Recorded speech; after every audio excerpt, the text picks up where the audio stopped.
Okay, here we're going to look at a hanging mass being held by a spring scale and a string uh, above the ground. All right, the interactions, the hanging mass is circled, and the interactions with the hanging mass are scale, string, and the. We see there is a 60-degree angle between the scale and the horizontal, and to our right we are going to draw a force diagram of the hanging mass. So we can indicate the hanging mass with a dot. Okay, we're going to draw the three forces that are exerted. We have the force of the earth down. Okay, force of earth on the object. We have the force of the string to the right. Okay, force of string on the object. And then we have the scale pulling up and to the left at an angle of 60 degrees. So we're going to draw that in, up and to the left at 60 degrees. Force of scale on object. Okay, and this angle here is 60.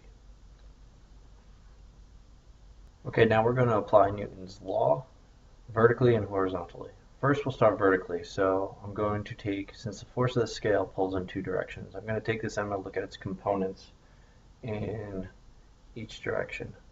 So we have the horizontal component, which I'm just going to call f of x. And both these we're going to assume as part of the scale.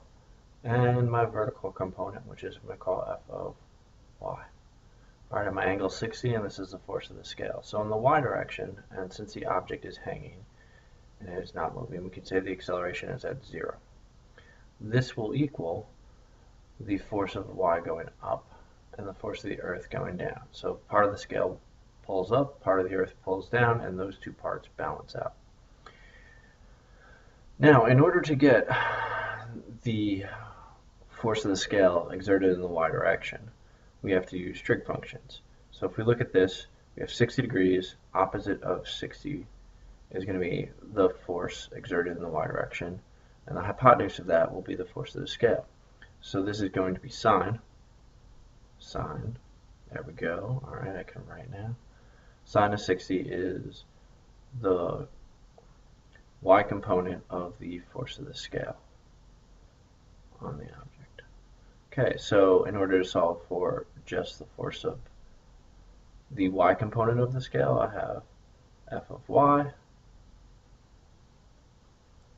is equal to sine of 60 times force of the scale. Alright, since I'm running out of room, I'm just going to leave it at that.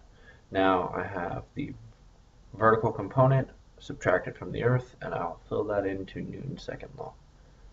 Alright, force of the y component minus the force of the earth on the object. Okay, and we can expand this. 0 is equal to force of the scale times sine of 60 minus the force of the earth on the object. Alright, so now we'll look at the forces in the horizontal direction. We see that the scale also pulls to the left, not just up. So to determine that component, it is going to be cosine of 60 because the x component is pulling to the left, and if we look over here, it is the x component is pulling to the left is equal to force of the scale in the x direction divided by force of the scale on the object. So the force of the scale on the object times cosine of 60 when we multiply through the force of the scale on both sides is equal to f of x. Alright, so now if we look at this again, the object is not accelerating, so 0 is equal to force of the scale pulling, of the component of the scale pulling in the x direction, minus force of the string on the object, and that is all equal to 0, so then I can substitute in our component. So this is going to be force of the scale on the object times cosine of 60 minus the force of the string on the object. Alright, now if we look at this, we have two equations we can solve simultaneously, which we'll go about doing this right now. Just pop it on your screen below is determine the force exerted by the string and the scale on the hanging mass.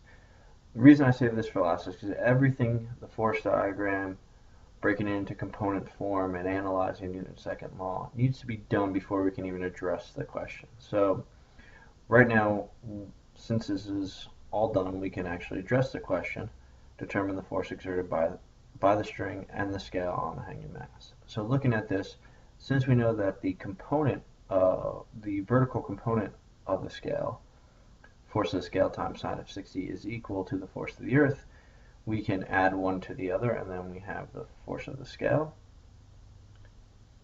times sine of 60 is equal to the force of the earth. And the force of the earth in this case is 1 kilogram times 10 newtons per kilogram on the hanging mass. By actually solving for this, we can solve for the force of the scale. Sine of 60 is 0.866, and then when you divide it by both sides, we get force of the scale is equal to 11.5 newtons.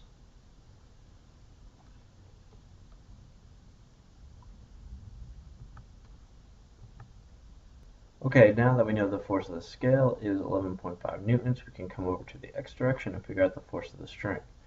Alright, if I add the force of the string to both sides, I get the force of the string on the object is equal to, I'm going to substitute 11.5 in for the force of the scale. We just solve for that, 11.5 newtons times cosine of 60.